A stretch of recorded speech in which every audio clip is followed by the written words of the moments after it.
Alrighty, welcome back to the Travel on Gravel channel, where today we're going to be doing something a little bit different.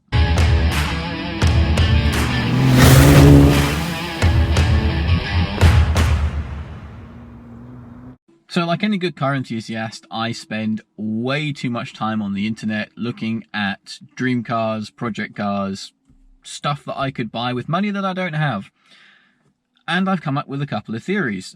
So today, for something slightly different, I want to run through a short list of cars that I think are worthwhile buying if you want to do some overlanding in South Africa. So as anyone will tell you, the best 4x4 in the world is the one that you can afford. There's no point me saying that a 200 series Land Cruiser is the only one to buy, because who can afford one of those these days? So we're going to start off at about 60,000 Rand, that's about 3,000 US dollars. Here are my picks, what I reckon are good choices for about 60,000 Rand or under. And we're going to kick off with the obvious one, which is a Mitsubishi Colt. Yay! You can find these all day long in South Africa for 60,000 Rand or thereabouts. You can get the 3-litre V6 or you can get a 2.8-litre TDI. And they're both as rugged as the day is long. They're really capable and reliable cars, obviously if you keep them up to date with the maintenance. I like the 1999 or slightly younger ones. I find the older ones are a bit boxy and a bit ugly, but that's all personal choice. Loads of carrying room in the back, great 4x4 ability. The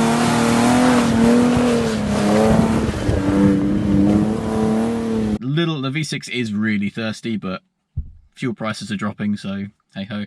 Don't forget though guys, servicing a petrol is way easier than servicing a diesel and cheaper, so you know, don't throw petrols out under the bus too fast.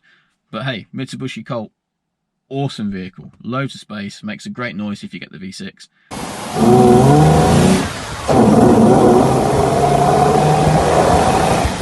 And it will take you pretty much everywhere. Okay, and the next one we're going to look at is again another Mitsubishi, but it's the older version of the Pajeros. Again, around 2000, bit younger, bit older.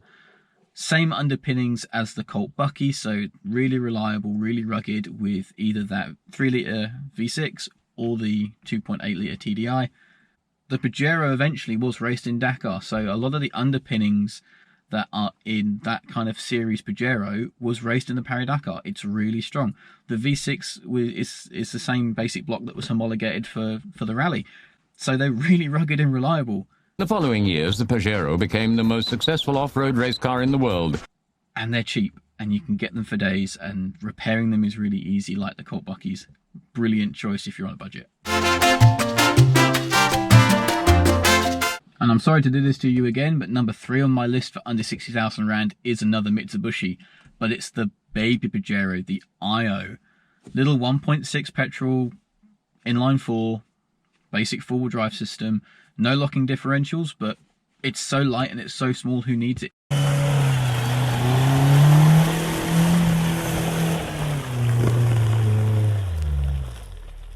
Reasonable amount of space, not as big as the Buckies or the big boy Pajeros, but if you're on a budget, you can pick these things up for around 40,000 Rand, and they're really basic to work on. They're really easy to keep going. Obviously, you're going to find ones that are completely trashed and the engine is garbage, but there's going to be stuff out there that's going to be worth it. So on a really tight budget, Mitsubishi Pajero IO, not a bad shout in my opinion. I'd be interested to see who's rocking one out there. Drop a comment if you've got one. And lastly, in the under 60,000 Rand category, and I'm pretty sure people are going to think I've lost my mind here, but a Daihatsu Terios. They came with a basic 4-wheel drive system. They're really light, so you don't need bags of power to get yourself over hills and stuff because it weighs so little.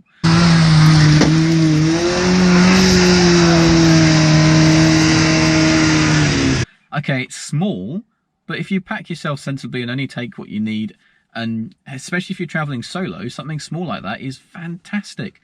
Put a roof rack on the top, you can carry extra fuel, bulky camping items, everything else goes inside.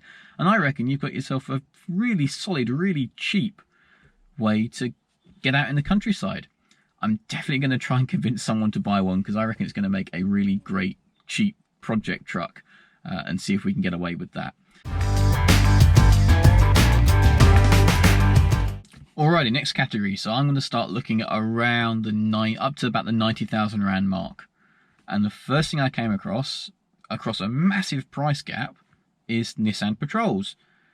Around the sort of 2000-ish and older sort of mark, the GLs, the 4.5s, in various states of dentage and ill repair, but you could pick up a massive Nissan Patrol, really capable off-road, locking diffs, big solid axles.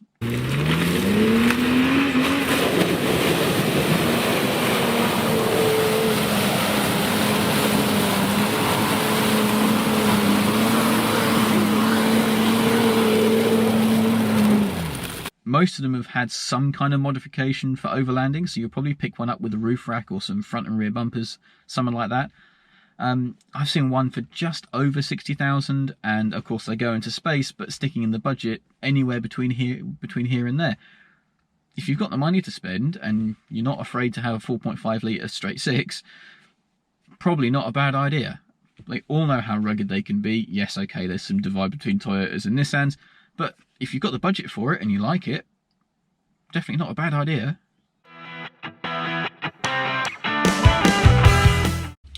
Okay, I really am sorry to have so many Mitsubishis in this list, but they're a great buy in the South African market. The next one up is the newer version of the Mitsubishi Pajero, sort of 2004, 2005, that kind of era. Again, between 60 and 90,000 rand, you can pick up a good one.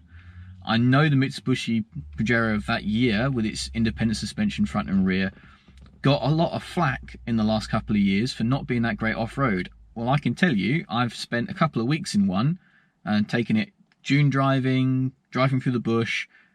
They have not missed a beat. Okay, if you can afford to put a little lift kit on it, it will definitely help.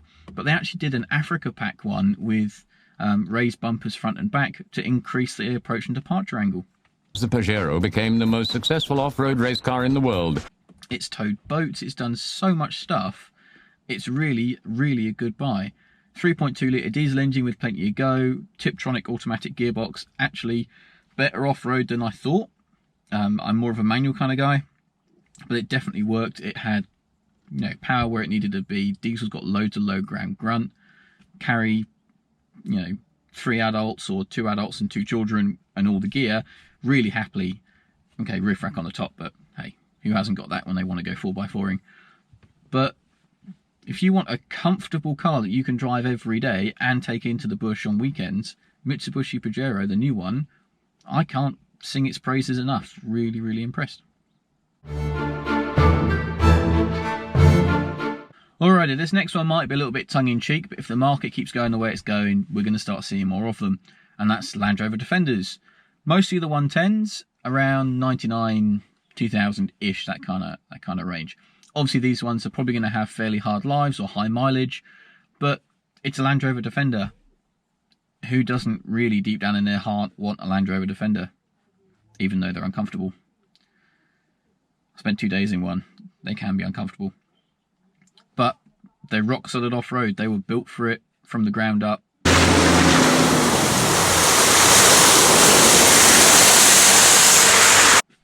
People love touring in them. They've gone around the world. So the pedigree's there. It's a real icon. And that's probably its other downside, is it can be costly to repair. People who typically have Defenders have got fairly deep pockets because they want an iconic car to drive around. But if you can start picking them up and the prices start coming down, then going to see more of them in the value sort of range. And they'll be really good fun to have, and you can modify the bejesus out of them. So I expect to see a few more of those coming down in price and people snapping them up. Alrighty, and now we arrive at our first Toyota on the list, and it's the 4 litre petrol Toyota Fortuner. Yes, okay, it's going to be really thirsty on fuel, but the Fortuners in South Africa were sold in their hundreds. You can pick them up really easily. The market's pretty flooded with them now of people wanting to move them on. Locking rear diff in the back.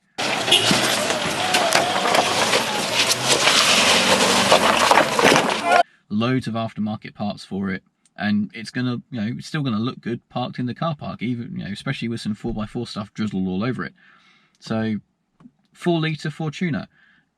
Personally, I'd go for the 3 litre diesel, and you can find them in that kind of budget under 90,000 rand, but they're not in the best condition.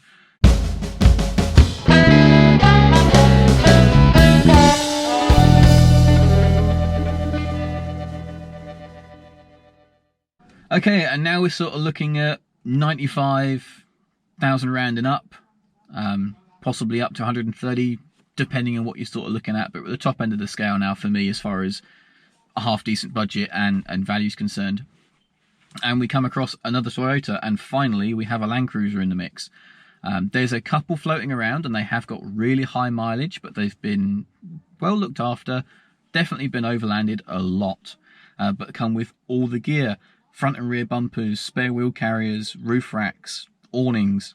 You can pick up someone's old overlanding rig, fully kitted out, for around 100,000 rand, thereabouts, and you're going to have a brilliant 4x4. Yes, okay, you're probably going to have to throw some money into maintaining it and getting it back to full health, but you've got a brilliant 4x4, just like the Nissan Patrol, really capable, really famous, will take you anywhere you want to go in brilliant space and luxury. Alrighty, thank you for joining me on my ramble about the South African second-hand car market. I do think it's very different to anywhere else in the world, so it's, you know, another way of looking at things. If you've liked anything in this list I've given you, give it a like, give us a comment, and especially if you're driving a Daihatsu Terios, let me know if you think I'm right. I have no clue. I took a little bit of a stab in the dark with it, but I reckon it would make a really interesting cheap truck challenge car. So if you're driving one, let me know. If you like what we're doing, if you want to follow us, press the subscribe button. Lets me know I'm doing the right thing. I'm really excited to watch this channel grow. It's grown more than I thought it would. So please keep it going. Give us a thumbs up, give us a like, and share it with other people if you think that this content is someone might like.